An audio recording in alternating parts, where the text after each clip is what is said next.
Bueno, muy buenas noches. Hoy día es un día muy importante, principalmente porque vamos a tener una charla de un tema que quizás lo tenemos un poco en deuda, que es con respecto a la zoonosis, que significa la posibilidad de que son enfermedades que se transmiten de los animales al ser humano y muchas veces del ser humano también a los animales. Para eso hemos invitado a una médico veterinario colega, a la doctora Karina Acevedo Whitehouse. Ella va a tocar el tema de lo que corresponde a esta zoonosis, a la infección natural y la ganancia de función. Un tema muy en boga hoy día, precisamente porque hasta el día de hoy nunca hubo mucho cuestionamiento de cómo se generó la pandemia o el periodo que vivimos con respecto al SARS-CoV-2, donde en base al consumo de un animal en un mercado se generó una epidemia, una pandemia de transmisión entre ser humano y muchos seres humanos, donde nadie salió hablando de que había algo extraño dentro de esa posibilidad.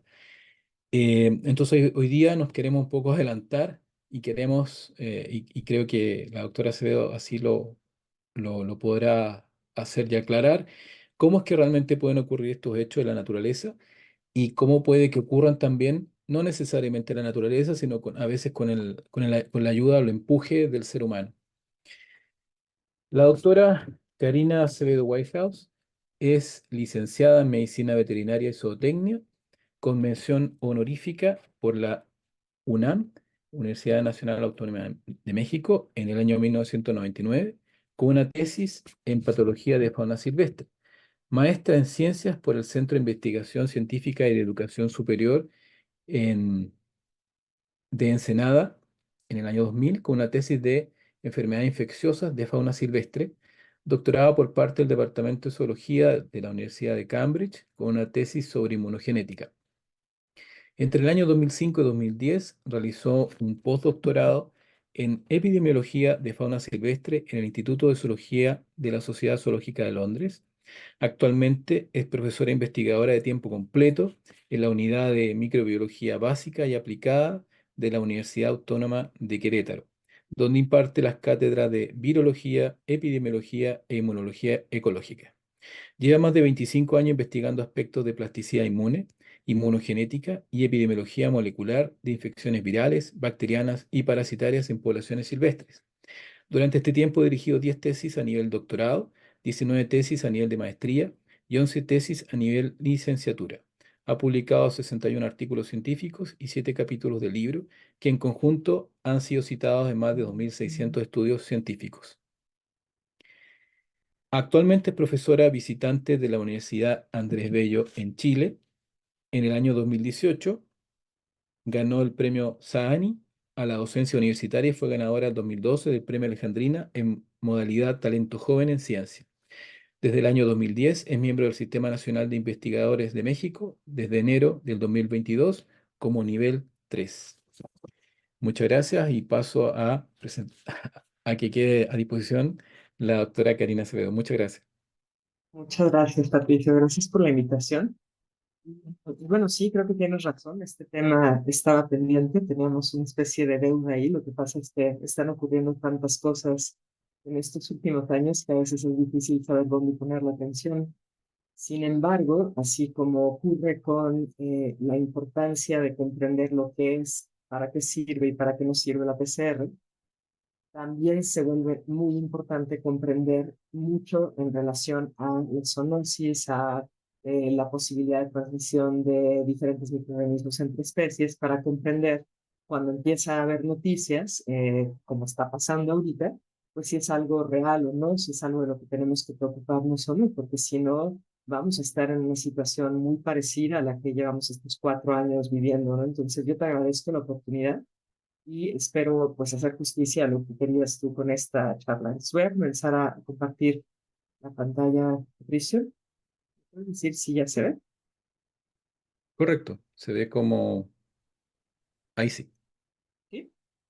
Perfecto. Entonces, Zoonosis, selección natural y ganancia de función. Y hay una pregunta central. ¿Existe un riesgo real de una pandemia de influenza aviar? Es lo que vamos a intentar responder aquí. Bueno, parecería que estamos en un tiempo muy extraño, como que el siglo XXI comenzó con muchos miedos en términos de enfermedad infecciosa. Eso es lo que parecería, ¿no? Estamos ahorita todavía dentro de una situación sin precedentes, es esta llamada pandemia de COVID-19, y en estos años también han surgido de pronto otros como avisos llamando la atención, generando un poco de miedo en algunas personas, como lo de la viruela símica hace un año y medio, 2 años, y también hace unos 2 años comenzó a escucharse mucho con respecto a gripe aviar, como esto que tenemos del año pasado, finales de febrero del 2023, una noticia que decía gripe aviar. Según datos de la OMS, durante los últimos 20 años se han registrado 864 casos de gripe aviar en humanos. ¿Sí? Preocupa este contagio, es lo que se escucha, ¿no?, en las noticias, confirman otro caso, y eso si una persona no está poniendo atención y no tiene los conocimientos para poder realmente entender lo que significan estas noticias, pues fácilmente puede irse hacia el lado del miedo, ¿no?, con este tipo de noticias. Entonces, definitivamente parecería que estamos en una situación en la cual, por algún motivo, en cualquier momento nos puede caer encima de la cabeza de la humanidad otra pandemia, otro problema a nivel epidemiológico, ¿no? Pero la verdad es que si analizamos a detalle muchos de las premisas, muchas lo que intentan que sea un sustento de estas noticias, nos damos cuenta que en realidad parece que la humanidad se ha vuelto loca, ¿no? Y eso nos lleva a la pregunta central que yo espero que podamos abordar. ¿Existe un riesgo real de la pandemia de influenza aviar? Pero para esto primero tenemos que tocar y comprender algunos conceptos. Vamos a empezar con el de zoonosis. Zoonosis en sí mismo, lo que significa, si ustedes buscan un libro de epidemiología, de medicina veterinaria, de medicina humana, van a ver que se hace referencia a la transmisión de una enfermedad de un animal hacia un humano. Eso sería la definición más sencilla que se puede ver. Pero aquí quiero hacer mención de algo muy importante, que probablemente si yo hubiera dado esta charla hace 5 años, hablando simplemente de zoonosis, no hubiera visto la necesidad de hablar de eso, ni siquiera lo hubiera pensado. Pero me parece ahorita muy importante que quede claro. Hay dos paradigmas muy importantes. Una ha recibido toda la atención y es la base de la concepción actual de la medicina incluso, que se conoce como la teoría de contagio. Y el otro paradigma, mucho más ignorado, más hecho a un lado, es la teoría del terreno. Y suele verse, yo he notado eso en estos tiempos, como si fueran visiones opuestas, ¿no? Y genera mucha fricción esta polaridad que ha sido tan evidente en muchos aspectos de nuestras vidas durante estos 4 años. Pero el asunto es que realmente no me parece que ambas visiones sean contrarias, más bien se complementan.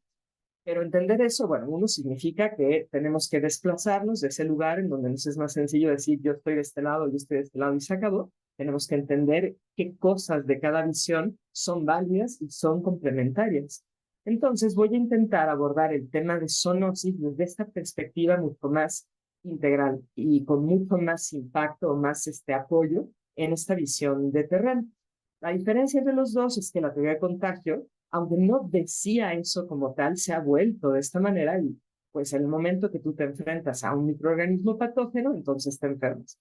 Hay mucho más ahí, ¿no? Pero eso es un poco como se ve. Mientras que la teoría del terreno, la visión del terreno es no, en realidad no son los microorganismos, son aspectos de nosotros, del cuerpo del hospedero, tóxicos como el sistema inmune y demás, lo que lleva a la enfermedad. Yo digo que las dos son complementarias en realidad. Entonces, zoonosis, desde la perspectiva de teoría del contagio, diría, es una enfermedad que transmiten animales a humanos.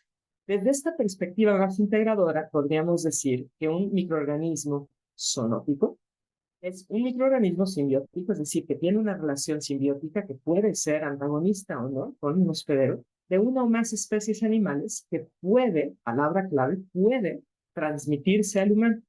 Y si el terreno es adecuado en el humano, entonces podría asociarse a una enfermedad. Espero que de esa forma quede un poquito más completa esa definición. Y yo sé que esta charla se va a centrar al viral, en influenza aviar, pero voy a hacer mención de algunas características de otros microorganismos que son bacterias para que se entienda muy bien una diferencia que es crucial en este punto. Existen bacterias que típicamente están en especies animales y que pueden llegar a estar con el humano, no necesariamente transmitirle una, o sea, causarle una enfermedad, para nada, ¿no?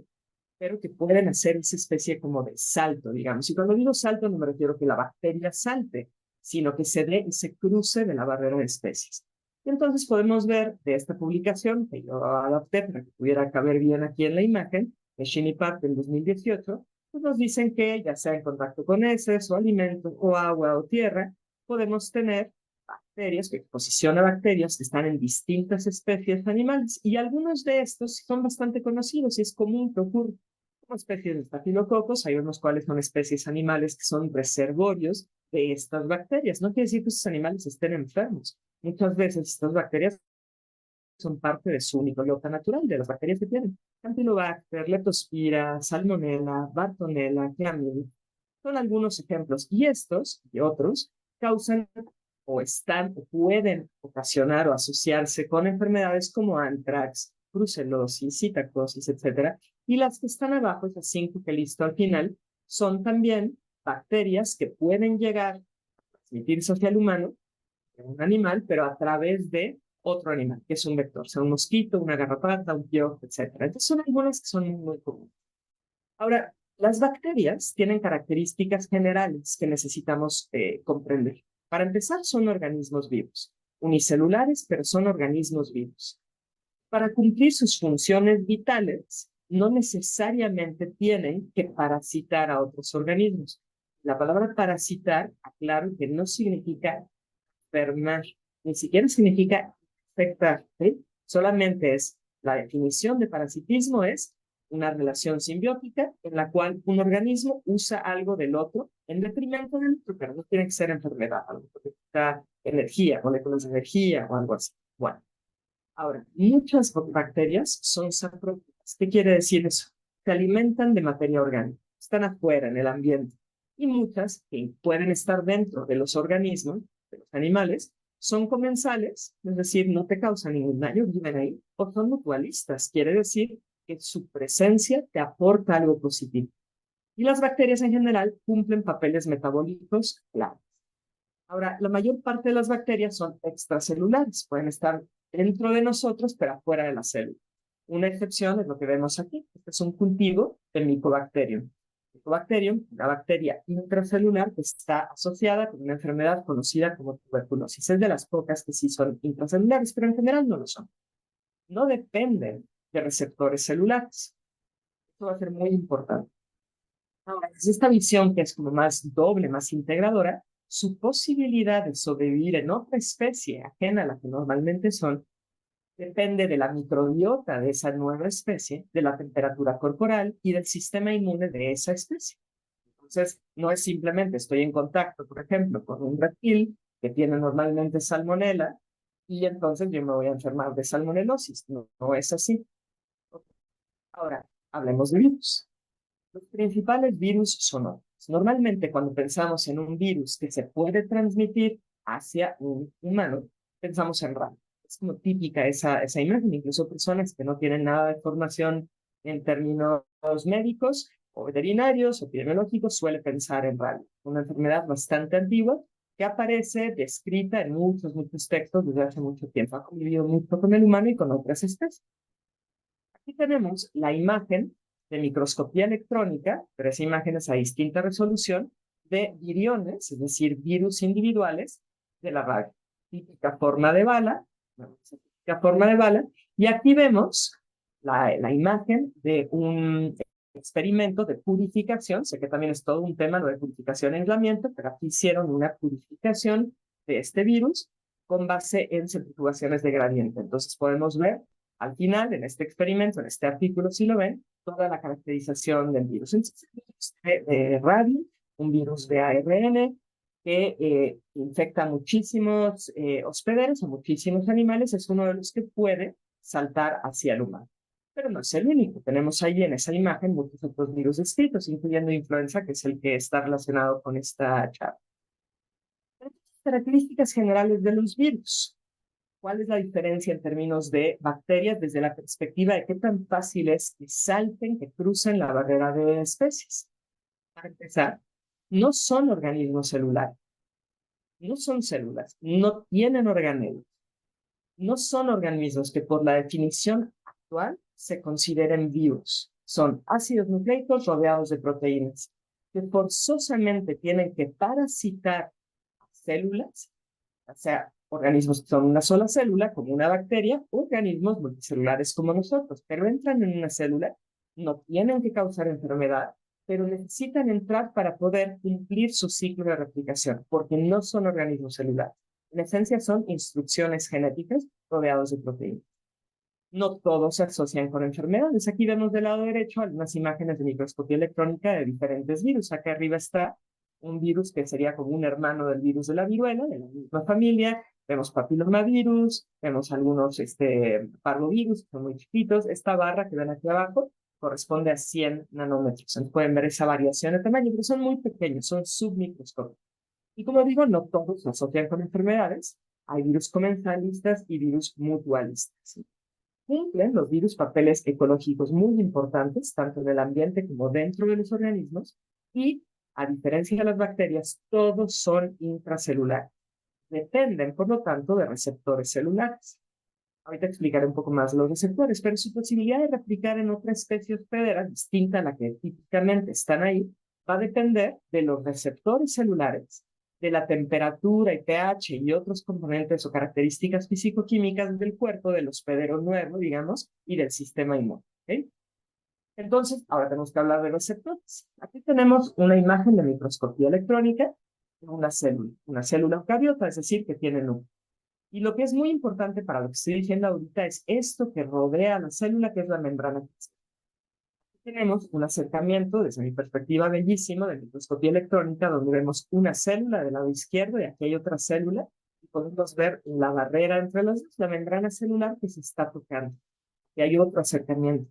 Y podemos ver que hay muchísimo como movimiento, digamos, como algo que no se ve liso en la superficie. Y eso en realidad se trata de proteínas. Tenemos muchísimas proteínas en la membrana celular. Solamente están afuera, proteínas que están como ancladas en parte de esta membrana, que es una bicapa lipídica, y aquellas que están atravesando esa membrana. Son importantísimas porque la célula, cada célula tiene que comunicarse con otra célula. Estas proteínas, algunas de esas proteínas son clave para los virus. ¿Por qué? Los virus también tienen proteínas. Recuerden que les dije que es material genético rodeado de proteínas. Y algunas de esas proteínas serían la analogía de la llave, mientras que las proteínas de la célula, las que están en la membrana, serían la analogía de la cerradura. Tiene que combinar perfectamente la llave con la cerradura para que el virus pueda entrar. Es una analogía, el virus no tiene movimiento, es una cosa de fuerzas físicas cuando llegan a estar en contacto esas proteínas del virus con esas proteínas de la célula y logran embonar perfectamente, o sea, ser correspondientes una con la otra. Y podemos ver en esta imagen de microscopía electrónica, también me parece una imagen muy informativa, unos viriones de herpes virus sobre la superficie. Esta es la membrana, es con una resolución muy alta, vean nada más la barra, que son 100 nanómetros. Todo esto es la membrana de una célula epitelial. Y aquí hay un virión, otro virión que está interactuando con las proteínas que están ahí presentes.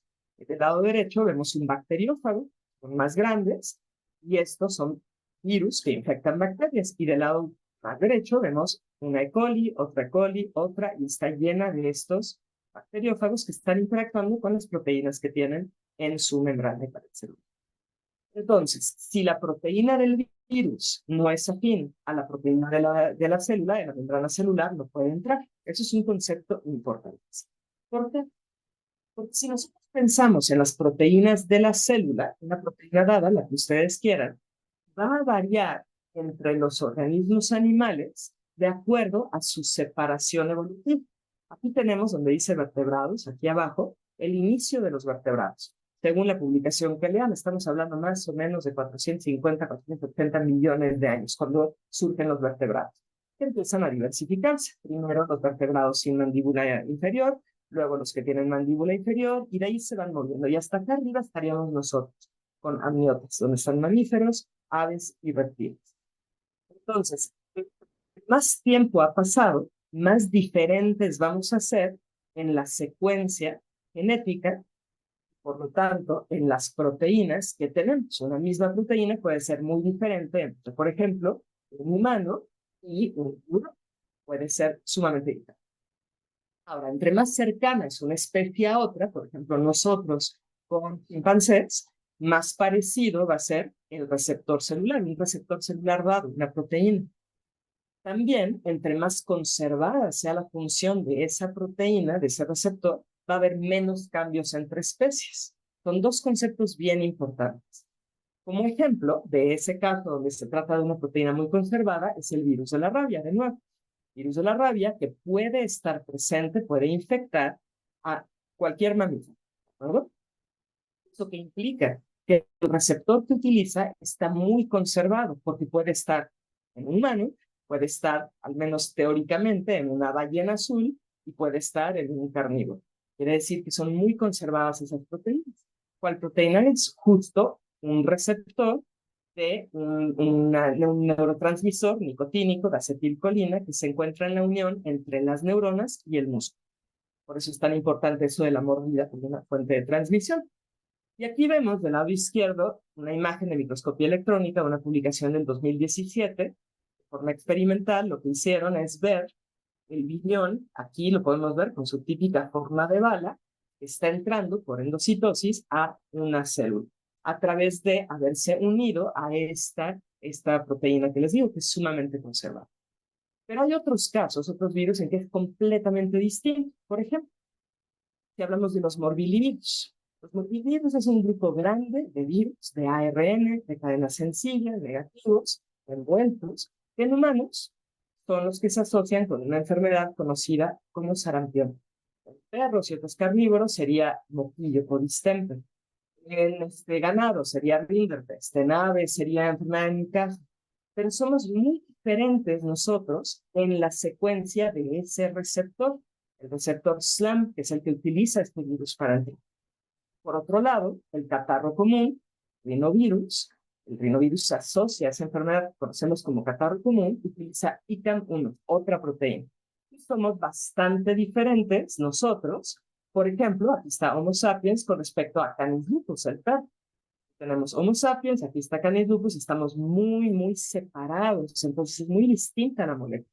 Y por eso, no es que yo lo recomiende, pero ustedes teniendo catarro, podrían agarrar avisos a su perro y jamás le van a poder transmitir ese virus. No pasaría nada, bueno, se lo pueden transmitir, pero no pasaría nada, no hay forma que entre en las células. Y al revés, un perro con moquillo no podría transmitirle a un humano ese virus, por esas diferencias en el receptor. Espero que hasta aquí esté quedando claro, porque es muy importante este punto. Ahora, de manera muy breve, selección natural. Necesitamos tomar esto en cuenta también. Y esto lo he explicado en otras charlas, voy a hacerlo muy rápido y de la manera más sencilla posible, con un ejemplo típico que se usa para selección natural.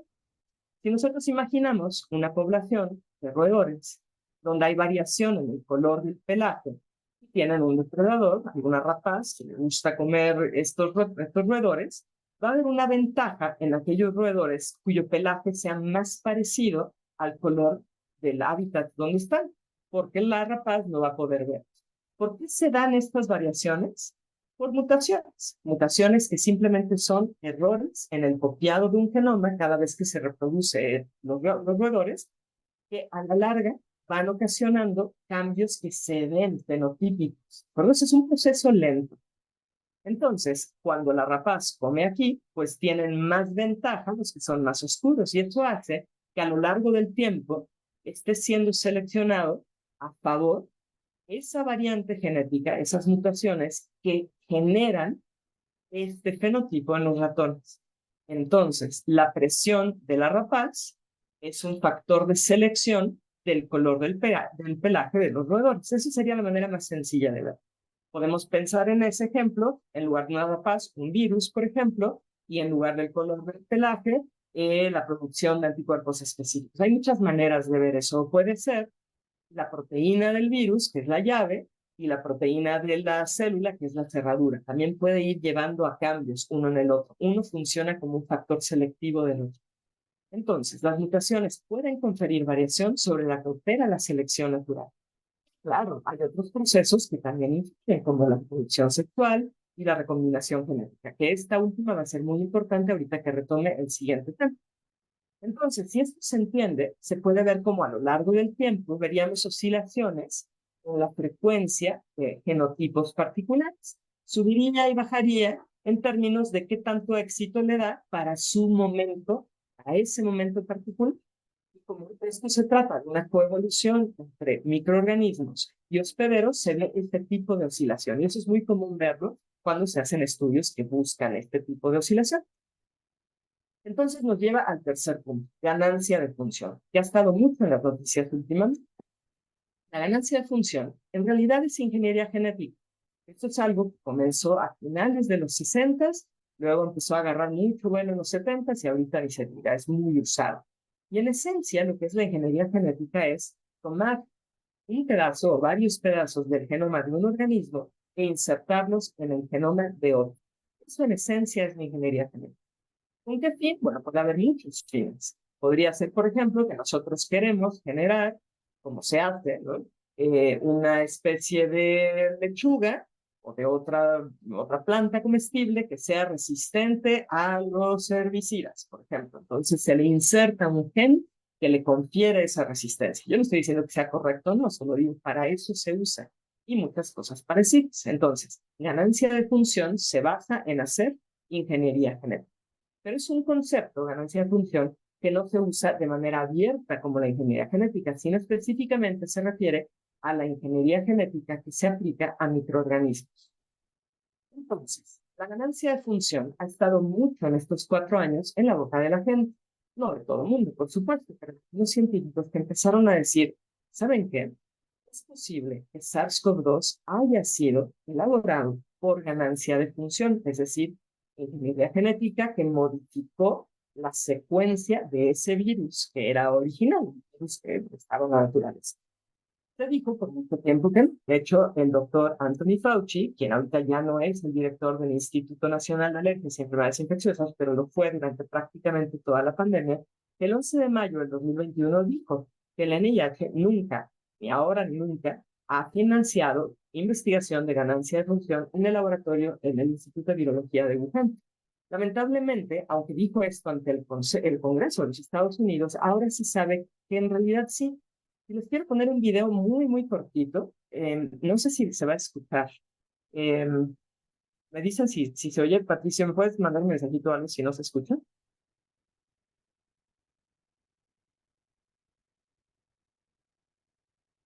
No se escucha. No se escucha, ok. Entonces lo que voy a tener que hacer, denme un segundo nada más. Voy a compartiendo también sonido. Listo. Creo que ahora se puede hacerlo.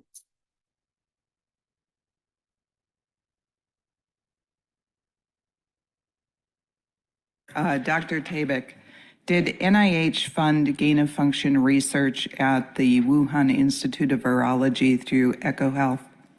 It depends on your definition of gain-of-function research. If you're speaking about the generic term, yes, we did,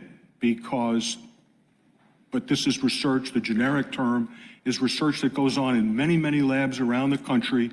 It is not regulated, and the reason it's not regulated is it poses no threat or harm to anybody.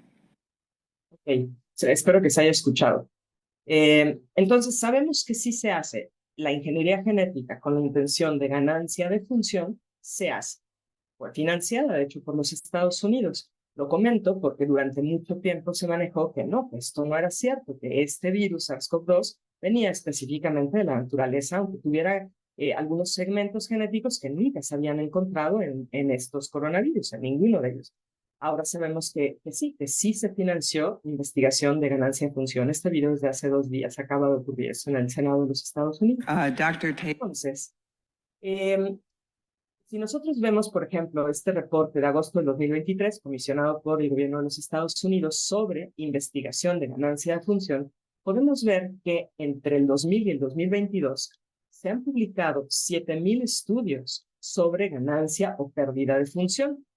¿En qué sentido? Bueno, han jugado con microorganismos para alterarles replicación o tasa de crecimiento, su capacidad de sobrevivir en una célula o en un organismo, qué tan severos son los síntomas que causa, su transmisión desde la perspectiva de cómo se disemina, cuál es su tropismo, su afinidad hacia células, hacia hospederos, su susceptibilidad a respuestas inmunes, resistencia a fármacos, vacunas, diagnóstico. Y cabe mencionar que una parte de los estudios, de estos 7.000 estudios publicados, se han hecho con patógenos que se consideran de alto riesgo y llegan a diseminarse entre humanos. De ese mismo reporte podemos ver que la gran mayoría de los estudios de ganancia de función se han hecho con virus, y dentro de los virus, las familias virales más representadas son los ortomyxoviridae, y ahí es donde está influenza B. También han sido bastante realizados los estudios con coronavirus, como SARS-CoV-2. Y más importante, si nosotros vemos, bueno, ¿y para qué los han hecho? Solamente el 24% de estos 7.000 estudios han tenido que ver con el desarrollo de vacunas. Es decir, yo le hago algunos cambios para ver si llega a ocurrir esto en la naturaleza, yo ya tendría la vacuna hecha. Esto es solamente en el 24% de los casos.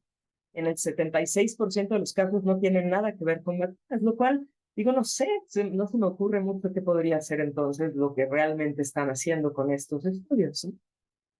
Pues la ganancia de función puede acelerar cambios y puede hacer más fácil que un virus que está circulando en otra especie o que sea un producto de recombinación puede infectar a un nuevo hospedero.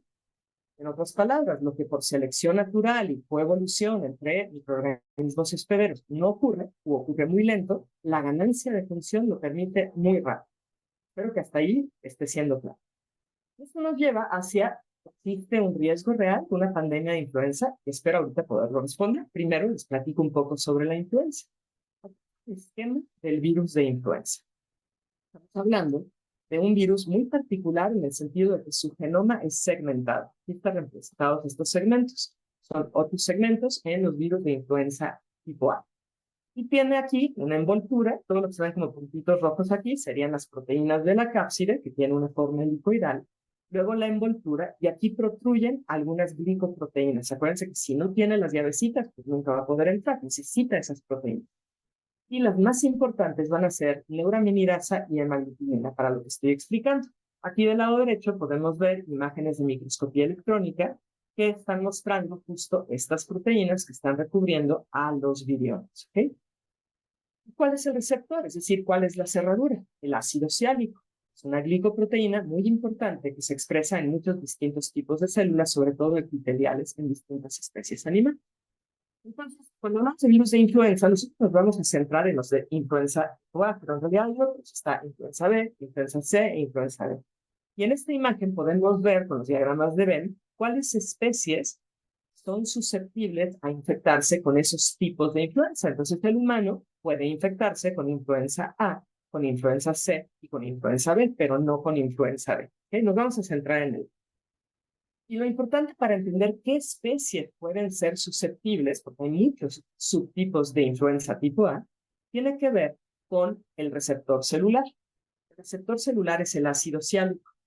Es una glicoproteína que está unida, esta proteína está unida a galactosa. Entonces aquí está el ácido ciálico y de este lado está la galactosa, la proteína con el carbohidrato. Y se une la proteína con el carbohidrato en un lugar de esta conformación bioquímica. Hay 3 conformaciones. Se conoce como alfa 2,3, alfa 2,6 y alfa 2,8. ¿A qué se refiere?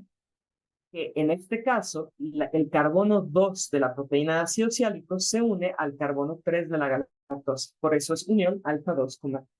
En este caso, el carbono 2 del ácido ciálico se une al carbono 6 de la galactosa. Y en este es una unión muy diferente. Podemos verlo aquí, se conoce como una unión 2,8. Entonces, esto es crucial de entender. ¿Por qué?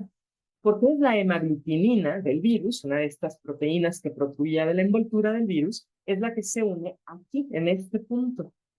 Y muchos de los virus de influenza tipo A, en particular los que infectan aves, necesitan que el ácido ciálico tenga una unión de tipo 2,3. No puede engancharse bien, no es afín a otros tipos de unión de ácido ciálico. Tiene que ser 2,3. Y el humano no tiene este tipo de unión tiene 2,6. Son distintos. Entonces eso hace que los tipos de influenza A aviar sea muy difícil que infecten al humano. Prácticamente podríamos decir no ocurre. ¿Okay? Entonces, tenemos aquí esas uniones, que ahora ustedes ya saben cuáles son. En aves son 2,3, en humanos 2,6 y cerdos tiene de los dos. No es esta charla donde vamos a hablar del papel de los cerdos, nada más para que ustedes puedan ver a eso se refiere. ¿Okay? Entonces, cuando hablamos de influenza tipo A, se han descrito 18 tipos de proteína hemaglutinina, sería H, y 11 tipos de proteína neuraminidasa. Entonces, podemos ver combinaciones. Estos serían virus de influenza tipo A que tienen la hemaglutinina 9 y la neuraminidasa 2, por ejemplo. Estos que están en el centro infectan tanto humanos como aves, como a cerdos. ¿Por qué? Porque se dieron unos fenómenos que ahorita no voy a mencionar, pero si tienen curiosidad se llaman reacomodo. ¿Okay? Bueno, entonces, recuerden esto, el humano no tiene ácido ciálico 2,3, tiene 2,6. Y los de influenza aviar, influenza tipo A aviar, necesitan 2,3. Significa que ningún humano podría infectarse a partir de virus de influenza A aviar que vienen en un ave. No, no significa eso. Podría ser que alguien tenga una mutación y que además su sistema inmune no está al 100, podría ser, pero tendría que ser, en México diríamos, muy salado. En otros países le llaman de otra manera. Puede llegar a pasar. Y a lo mejor le va mal a esa persona. De hecho, hay reportes clínicos de personas que acabaron con un problema serio. A veces les ha llegado a costar la vida, pero es una persona. El asunto es que de esta persona que por azares del destino tenía las mutaciones que permitieron que el receptor de influenza tipo A aviar diera clic con esa proteína, no va a poder contagiar a más humanos, porque estos no tienen esa mutación. Esto sería realmente algo inusual. A veces pasa, tenemos mutaciones en ocasiones, y mucho menos podría llegar a provocar una pandemia. No sé si eso queda claro y por qué estoy diciendo esto. Tiene una base, ¿no? A pesar de esto, vemos, como les decía en un inicio, este tipo de noticias. Y nada más quiero que pongan atención en el detalle que ponen aquí. 864 casos de gripe aviar. ¿Es mucho o es poco? Ponen esos números y si no ponemos atención y no conocemos el contexto, podría parecer mucho, como bueno, ya se está acercando a 1000 casos y casi 500 muertos. Claro que esto es durante los últimos 20 años y bajo la perspectiva de la teoría del contagio. Es decir, son muy pocos casos. ¿Por qué? Por lo que ya expliqué, porque no es nada fácil para este virus poder infectar humanos. Ahora, la situación que estamos viviendo actualmente tiene que ver con varias. Esto sí ha sido algo muy extraño. Este tipo de noticias han estado sonando en las últimas semanas. La propagación del virus de la gripe aviar en granjas de vacas lecheras de Estados Unidos inquieta a la OMS y hablan de una elevada presencia de este virus en la leche de animales infectados. Y eso es muy extraño. Todo se deriva de esta publicación que salió hace muy poco, hace unas semanas. Hablando, o una semana, una cosa así, hablando de influenza A, H5N1, es aviar, un claro, que sería como hablar de la variante Omicron. Hagan de cuenta que estamos hablando de una variante aquí, infectando ganado doméstico, lechero y gatos en Estados Unidos en el 2000. Esta publicación es la que ha hecho todo esto. Entonces, les pido una disculpa porque normalmente yo no pongo mucho texto en mis diapositivas, pero aquí sí va a haber texto. Me parece muy importante porque vamos a hacer una disección de lo que es este apunte. Entonces, primero, en su introducción dice, tenemos esta situación. Virus altamente patógenos de influenza aviar, y ponen esas siglas en inglés, son una amenaza para aves silvestres y aves domésticas. Estos virus altamente patógenos de influenza aviar, en particular H5N1, que es el de aves, frecuentemente saltan hacia mamíferos. Bueno, están usando la palabra mamífero de forma muy laxa, porque es cierto. Frecuentemente pueden saltar, por ejemplo, hacia gatos, sí ha ocurrido, hacia algunos otros carnívoros, ¿no? Pulmones, por ejemplo, puede pasar, pero no todos los mamíferos. Hay que tomar las cosas como son. Dicen también que a finales de 2021, el subtipo H5N1 de ese clado, esa variante, fue detectado en Norteamérica. ¿Detectado cómo? Por PCR. Ha habido detección y muertes reportados en mamíferos marinos y terrestres. y que además se han encontrado casos de enfermedad severa humana en Ecuador y en Chile, y eso ha generado preocupación sobre el potencial pandémico. Ahora, pongo los asteriscos en Ecuador y en Chile por dos cosas. Esta referencia que ellos ponen en el artículo, que ustedes pueden ver, es el número 5 de su referencia en el artículo, habla de un caso clínico de una niña de 9 años que tuvo un cuadro neumónico típico, que por PCR se encontró después de 30 y tantos, 32, si no estoy equivocada, ciclos de amplificación, un fragmento de este virus. Aclaro que eso no implica que eso sea la causa de la enfermedad. Ese es este caso, ¿ok? Y en Chile, la publicación que ellos ponen, que es la referencia 6 en el artículo que les menciono, no habla de casos en humanos. Lo que ellos hicieron fue un estudio experimental tratando de ver si era posible que una cepa chilena, la H5N1, esta variante, pudiera infectar un mamífero carnívoro, un hurón. Entonces, es muy extraño que los autores están justificando con un caso clínico y una publicación que no tuvo nada que ver con casos en humanos, es decir, que hay casos de enfermedad severa humana. Bueno, nada más les comento eso, por eso que implica que cuando leemos un artículo no nos podemos quedar con el título y el resumen, tenemos que ver todo y tenemos que ver las referencias a las que están siendo citadas por los autores. Digamos, dicen que en febrero de 2024 se dio un síndrome. ¿Qué quiere decir síndrome? Conjunto de signos que no necesariamente tiene una causa conocida. En vacas lecheras de granjas al norte de Texas. ¿Qué signos? No eran específicos. No querían comer bajo la rumia, o sea, no estaban rumiando adecuadamente, obviamente baja la producción de leche y la leche era amarilla cremosa. Hace mucho tiempo que yo no trabajo en cosas de zootecnia, ¿no? A mí nunca me gustó la zootecnia en la carrera, la verdad es que no me gusta trabajar en producción, pero estoy segura que a cualquier veterinario que trabaje en producción, si uno le dice, oye, mis vacas no quieren comer, no están rumiando, no están produciendo leche, y la leche que producen es amarilla cremosa, les dirían mastitis. Por supuesto, y mastitis quiere decir inflamación de la glándula mamaria y es muy común. Es un proceso inflamatorio asociado a bacterias, no una sola bacteria, pueden ser distintas bacterias que ocasionan que les duela la glándula mamaria y que produzcan menos leche. Obviamente eso causa un problema para los productores, ¿no? Pero aquí, por algún motivo, no pensaron en mastitis. Por otro lado, entre 10 y 14 días regresaban a la ordeña normal esas vacas, lo cual, de nuevo, es común para casos de mastitis, en particular casos de mastitis que no son tratados porque no los diagnosticaste como tal. Indican que hubo 10 a 15% de afectación, es decir, pocos animales en el acto lechero fueron afectados. Y dice, y esto es cita textual, mínima muerte. No nos dan más información, no sabemos cuántas vacas murieron, mínima muerte, ¿qué será? ¿Murió uno? No lo sé, esto es lo que ellos ponen.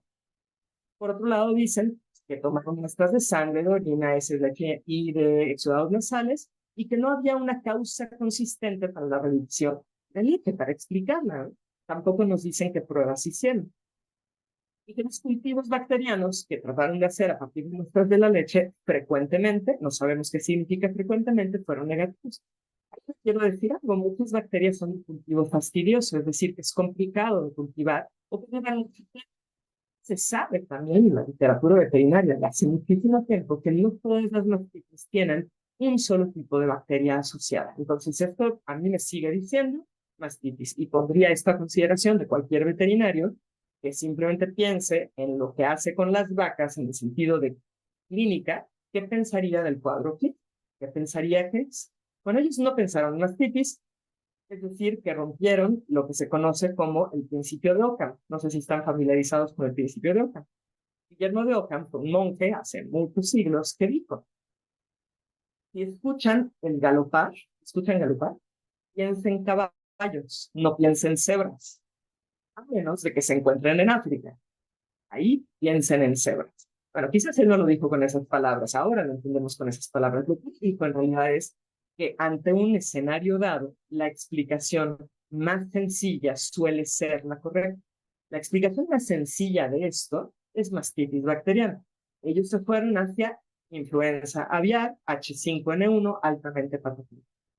Por otro lado, vieron una leve alteración en enzimas hepáticas, lo cual no es inusual si estos animales tampoco estaban comiendo y estaban estresados, algo de anemia y una leucocitopenia anémica, que no vuelven a mencionar en el estudio. Dicen que en marzo hubo casos semejantes, de nuevo entre comillas, en ganado lechero del suroeste de Kansas y en el noreste de Nuevo México. Y mencionan que en Texas, no en Kansas y en Nuevo México, se dieron muertes de aves silvestres. No mencionan nada con respecto a la causa de muerte de esas aves, no dicen nada, no hay ninguna referencia, nada. Y gatos domésticos, tampoco dan más información. Luego dicen, cita textual, en más de una granja hubo muerte de gatos que bebieron leche y calostro de vacas enfermas que estaban en el hospital. Yo cuando vi eso dije, qué cosa más curiosa. Las vacas están enfermas y en el hospital, pero de alguna forma permitieron que gatos domésticos bebieran leche de estos animales. Muy extraño, pero bueno, a lo mejor es porque yo no he trabajado en granjas en mucho tiempo. A lo mejor es algo común. Los gatos que estuvieron afectados, no dicen si todos los gatos, pero los que ellos se centraron, tenían depresión, problemas neurológicos, ceguera y descarga oculonasal. A nivel microscópico. En los gatos vieron encefalitis severa, 2 de 2, porque fueron 2 gatos los que analizaron. Los 2 tenían encefalitis severa, inflamación del encéfalo, inflamación de la retina, 1 de 2, 50%, neumonía intersticial moderada, 2 de 2, miocarditis moderada en 2 de 2 y hepatopatía leve en 2 de 2. En las vacas, lo que encontraron fue mastitis supurativa, lo cual nos habla de un problema bacteriano en 2 de 6 vacas. Hepatitis leve en 3 de 6 y una abomascitis, es decir, inflamación muy leve de uno de los estómagos, de los compartimentos que tienen, sería el estómago verdadero de las vacas, en 3 de 6 y moderada en 1 de 6. Se acabó. Ese es el cuadro. Y los valores de PCR que hicieron enfocados en influenza. Entonces hicieron 3 PCRs. Uno para ver influenza tipo A, uno para ver el subtipo de hemaglutinina 5 y uno específicamente para ver esta variante que dicen, la altamente patogénica. Donde dice NA es que no fue positivo y luego ya no le siguieron. ¿Por qué? Porque si al general de influenza es negativo, pues entonces ¿para qué le sigues? ¿Cuál fue su punto de corte? Yo espero que todos ustedes o la gran mayoría conozca sobre PCR, haya tomado alguno de los talleres que he ofrecido al respecto. Su punto de corte fue de igual a 40, igual a o menos de 40. Ese era su punto de corte. Entonces, por ejemplo, aquí en pulmón fue positivo, pero después de los 40 ciclos, y hasta ellos dijeron, no puedo hacer esto, no puedo decir que es positivo, es negativo. Los que tienen numeritos son los que salieron positivos con ese criterio. Entonces, por ejemplo, la vaca 1 de la granja 1 de Texas tuvo amplificación positiva tanto para influenza general, influenza aviar H5 e influenza H5 de esta subvariante, pues, relativamente bajos niveles de amplificación, o sea, pocas veces que hicieron los ciclos y se encontró positivo. Pero la gran mayoría de los casos son altísimos, con muy pocas excepciones. Aquí tenemos entonces positivo en la glándula mamaria, no en la leche, solo en la glándula mamaria. Esta segunda vaca, valores altísimos que en cualquier otro contexto que no fuera diagnóstico no te lo acepta jamás un editor, porque el más de 28, 30 ciclos es considerado inespecífico, pero aquí tuvieron esto. Esta segunda vaca tuvo en la leche, esta otra vaca en la leche, pero no en la glándula mamaria. Positivo en la leche, pero no en la glándula mamaria, en ningún otro órgano. Aquí también. Y luego aquí tenemos los gatos que tuvieron valores bajos en pulmón y en vaso. Y ahí termina este asunto. ¿Qué concluyen a partir de este estudio? Dicen, antes, las vacas no eran susceptibles a infectarse de H5N1. Y ahí voy a hacer una precisión. Es cierto que no. Hasta hace muy poquito, ¿no? ¿Ok? Esto es de una publicación del 2019 donde podemos ver las aves, sobre todo las aves migratorias, que tienen pues, prácticamente todas las variantes de influenza tipo A. Aquí tenemos a las focas con las variantes que tienen, el humano, y aquí está el ganado, y estas rayitas son el que es bien complicado y son bien poquitos los de influenza aviar que llegan al ganado. ¿Cuál específico? H3N2. Este es en realidad el que puede afectar. El ganado no se infecta de influenza tipo B, sí del C y no del B. Eso sería la situación del ganado y se ha sabido desde hace mucho tiempo. Estos son datos de una publicación del 2013, donde podemos ver para vacas, búfalos y otros tipos de rumiantes, borregos y cabras, que de los animales examinados, todos fueron negativos ante pruebas de hemaglutinación, inhibición de la hemaglutinación, por ELISA también todos fueron negativos. No se infectan. Incluso se ha intentado hacer, y esto fue publicado en el 2011, se ha intentado de manera experimental infectar a las aves que viven en simbiosis con el ganado. Seguro han visto que muchas veces las vacas tienen pajaritos que se les suben en el lomo y comen ectoparásitos que tienen. Bueno, intentaron infectar a esas aves para ver si se infectaba el ganado y no se infecta, de manera natural no pasa. Por otro lado, se sabe también, es muy conocido desde hace mucho tiempo y fue abordado en la revisión del 2019, que la leche cruda de las vacas contiene moléculas que inhiben a la hemaglutinina. Es decir, la leche de la vaca tiene compuestos innatos, inespecíficos, que inhiben a esa proteína. Por lo tanto, sería prácticamente imposible infectarse de la leche de la vaca si llegara a tener esos millones. Entonces dicen, antes no, pero ahora sí.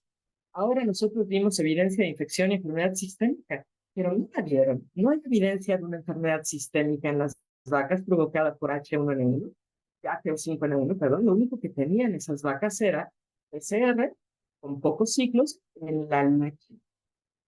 Bien poquitas vacas analizadas. Todo lo demás fue negativo, con la excepción de una o dos vacas que no recuerdo en la glándula mamaria con ciclos altísimos.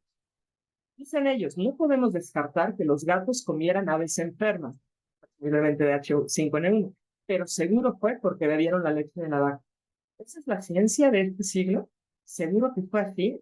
No le pusieron a prueba, no tienen evidencia de eso. Había, ellos lo dijeron, aves muertas alrededor en esa granja. ¿Por qué no vieron si esas aves podían tener H5N1? ¿Por qué? Porque se sabe que los felinos sí son susceptibles de H5N1. Pero esta parte de la historia es muy importante para lo que ellos dicen.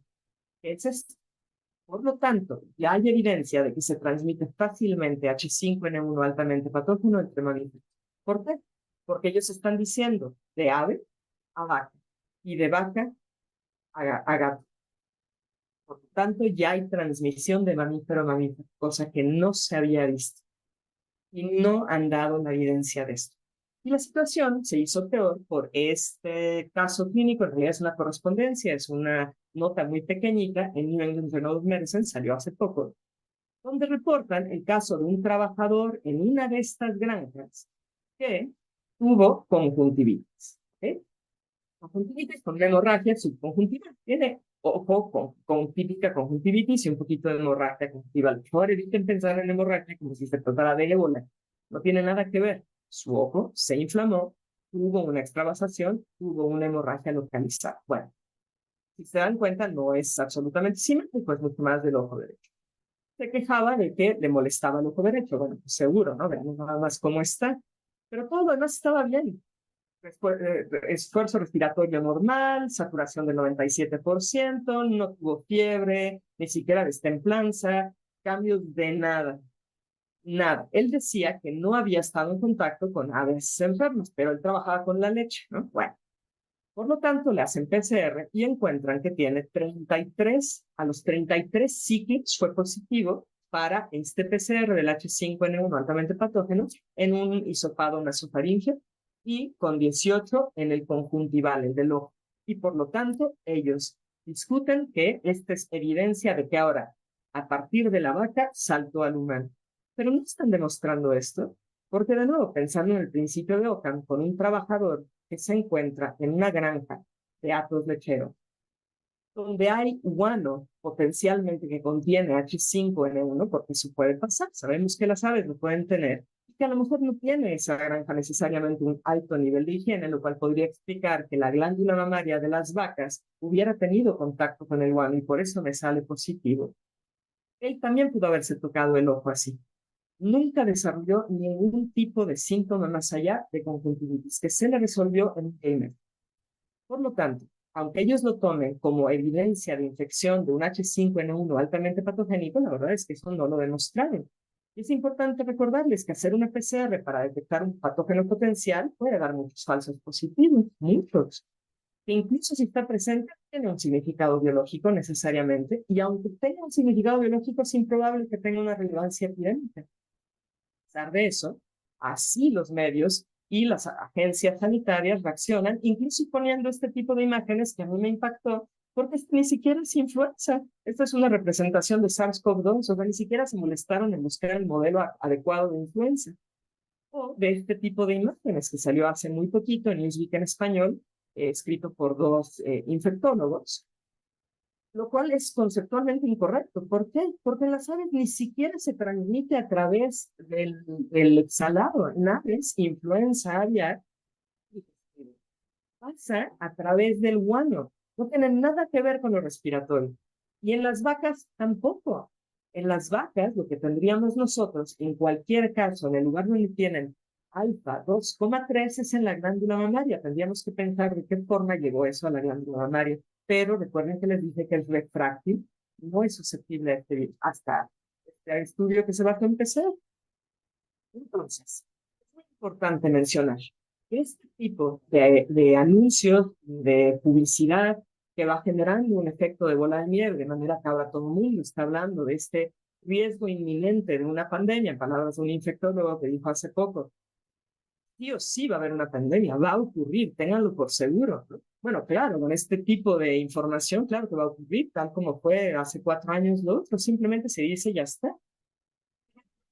Puede tener, entre otras cosas, un impacto a la soberanía alimentaria de los países.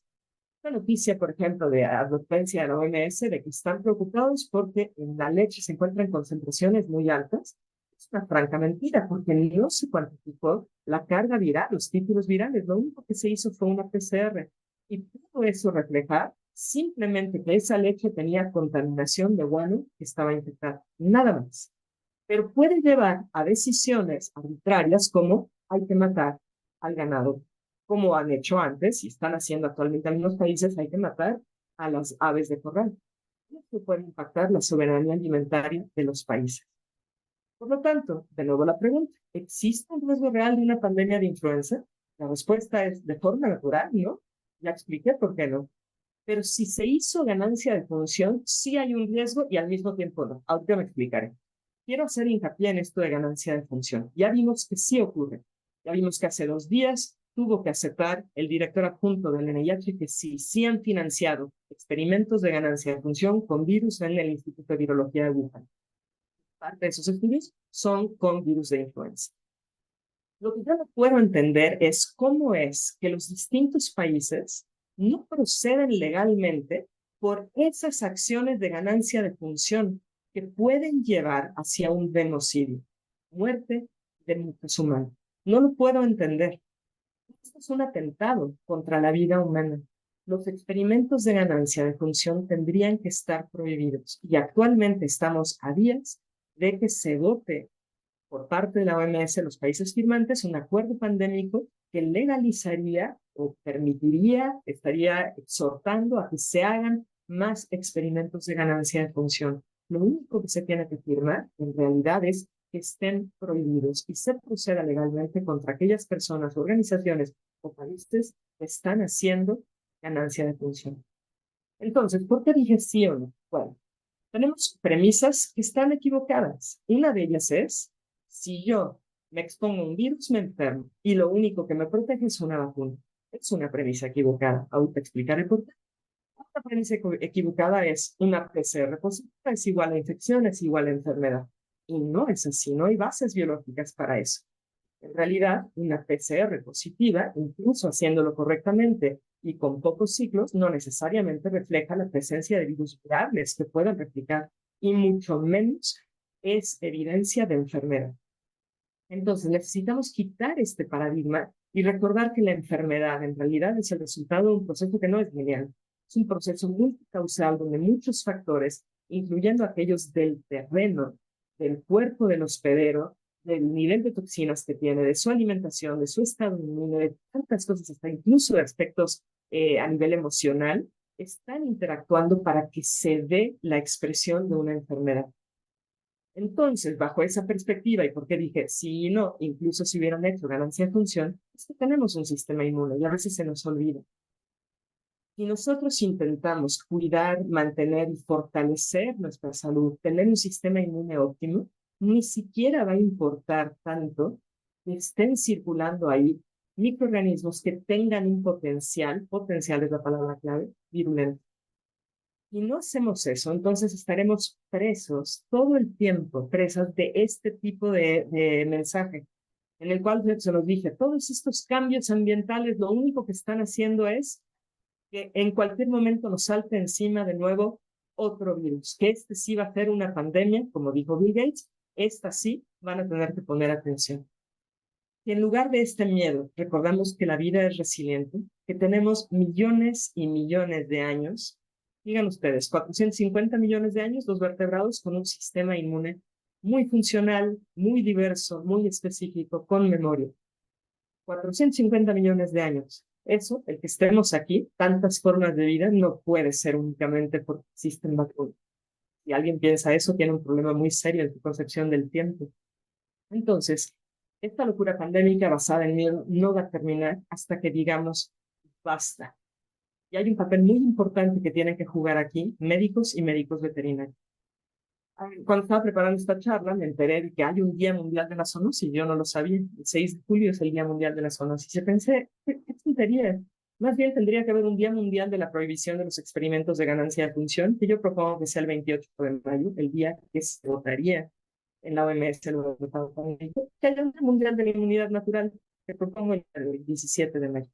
Y con esto termino, espero que haya sido claro y bueno, pueden encontrar más información en estos dos lugares y si hay tiempo para preguntas.